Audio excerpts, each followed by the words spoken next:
আসসালামু আলাইকুম। সবাই কেমন আছেন? আমার নতুন ব্লগ ভিডিওতে আপনাদের সবাইকে ওয়েলকাম। আজকের পুরোটা ভিডিওই খাওয়া-দাওয়া নিয়ে। চলেন শেষ পর্যন্ত দেখবেন। আর ভালো লাগলে অবশ্যই লাইক, কমেন্ট, শেয়ার করবেন। তো দেরি না করে চলেন শুরু করি। সকালবেলা কাজে যাব বাহিরে, সেজন্য আমি রেডি-সেডি হয়ে বসে আছি। এর মাঝেই দেখি আমার পিচ্চি ভাই গাতে ঝাড়ু নিয়ে পুরো ঘর ঝাড়ু দিতেছে।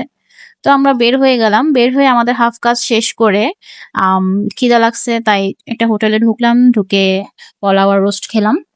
তো এর মাঝে আবার কাজটা শেষ করে আসতে বিকাল ৫টা বেজে যায়। আম্মু আমাদের জন্য বড়, বড় মাছের পিস একদম রান্না করে রেখে দিয়েছে কত সুন্দর করে। পেটে তেমন ক্ষুধা ছিল না, যদিও দুপুরবেলা খেয়েছি। বাট আম্মুর হাতের রান্না বলে কথা, একটু তো খেতেই হয়। তো আমি আর লোভ সামলাতে না পেরে বসে গেছি খেতে। তো এরপর সন্ধ্যাবেলা সবাই বায়না করলো যে চিকেন দম বিরিয়ানি খাবে।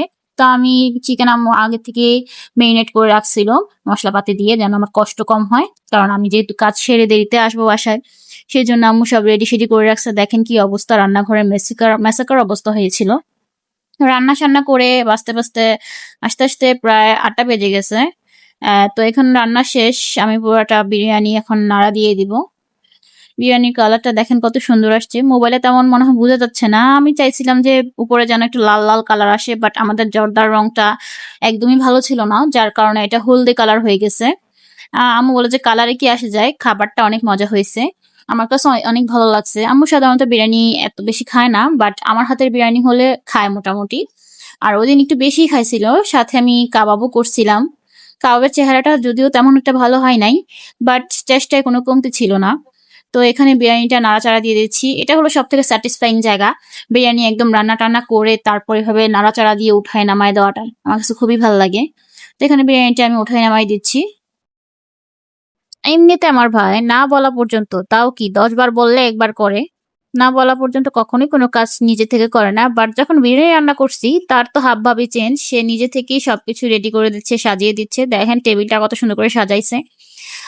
রান্না বান্না করা শেষে যদি কেউ এভাবে একটু হেল্প করে রান্না বা খাবারটা বাড়ার সময়, তাহলে ভালোই লাগে।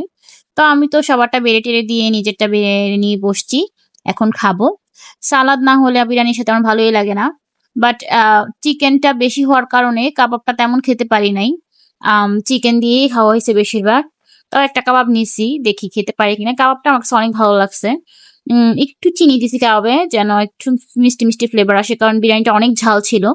আর বিরিয়ানিতে একটু ঝাল মশলাদার না হলে ভালোই লাগে না, তাই একটু কাবাবটা একটু মিষ্টি দিয়েছি, যেন আমার পিচ্চি ভাইটাকে খাওয়াতে পারি, কারণ সে আবার কাবাব পছন্দ করে। ঝাল হলে আবার ও খেতে পারবে না।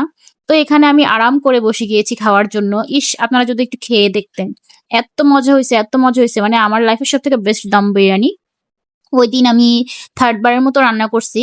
ফার্স্ট আর সেকেন্ড বারেরটা তেমন একটা মজা হয় নাই, বাট 3rd বারেরটা অনেক মজা হয়েছে। তো আমার এই ছোট্ট মিনি ব্লগে আজকের জন্য এখানেই বিদায় নিচ্ছি। আমার ব্লগটা আপনাদের কাছে কেমন লাগছে অবশ্যই জানাবেন। এখানে আবার একটু বিরিয়ানি বেড়ে নিচ্ছে আম্মু পাশের বাসায় আন্টিকে দেওয়ার জন্য। ওনাকে আবার এর আগে বিরিয়ানি দিছিল, ওনার নাকি খেয়ে খুবই ভালো লাগছে, তাই আম্মু ওনার জন্য পাঠাবে। তো আল্লাহ হাফেজ, সবাই ভালো থাকবেন।